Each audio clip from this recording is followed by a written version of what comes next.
Kumusta mga kausap? Maraming salamat sa pagbisita sa aking channel.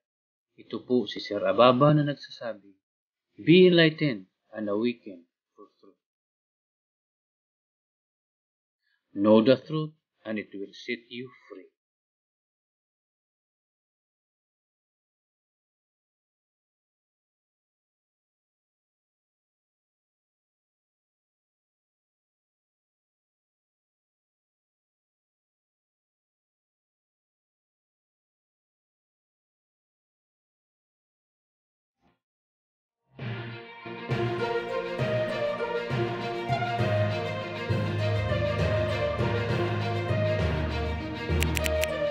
Ayon kay dating biliran Representative Glenn Chong na isa ring doktor mula sa Duke Manila Doctors Hospital, ang isinasagawang mass vaccination ng DOH ay hindi minamandato sa ilalim ng Republic Act 11525. Ito ang kanyang iginiit sa harap ni Judge Maria Cheryl de Castro Sansaid ng Branch 222 ng Quezon City Regional Trial Court sa isang pagdinig para pigilan ang mass vaccination para sa mga minor de edad.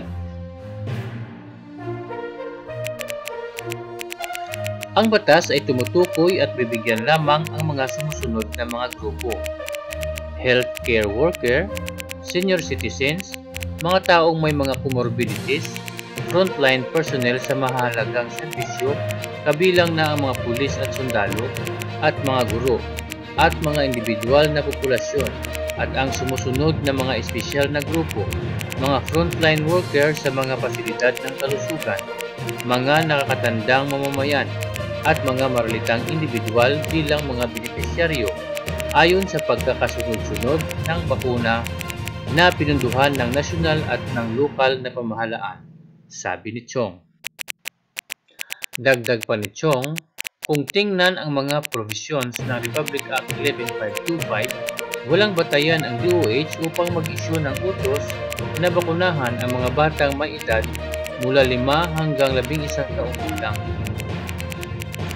Kapag ang isang ahensya ng gobyerno ay nagsasaad ng mga patakaran at regulasyon tulad ng memorandum na ito, dapat itong nakaangkla sa malinaw na otoridad ng batas dahil ang DOH ay walang kapangyarihan upang gumawa ng batas.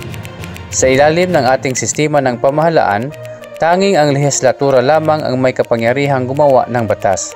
Kaya, pagdating sa usapin ng mga patakaran at regulasyon ng mga ahensyang administratibo, ang subordinate na batas ay pinapayagan lamang kapag may wastong delegasyon ng mga lehislador, sabi ni Chong.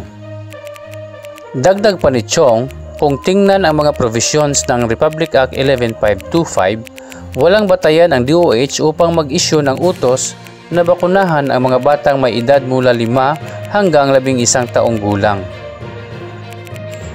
Ang DOH memorandum na inisyu na may pang-aabuso at magdudulot ng kapinsalaan ng buhay o kalusugan ng mga kabataang may edad 5 hanggang 11. Ang DOH ay lumagpas na sa otoridad na itinalaga rito ng Kongreso, dagdag pa niya.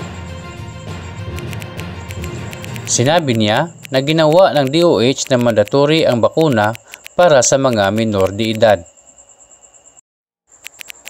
Sinabi ni Chong na may mga probisyon sa iba pang mga administrative issuance tulad ng opisyal na pahayag ng Department of Education, DepEd, sa pagpapalawak ng limitadong face-to-face classes na nagsasaad ng bakuna ng mga bata. Sinabi ng DepEd na tanging mga bakunadong guro lamang ang maaaring makilahok sa harapang klase at mga mag-aaral ay maaaring pumili.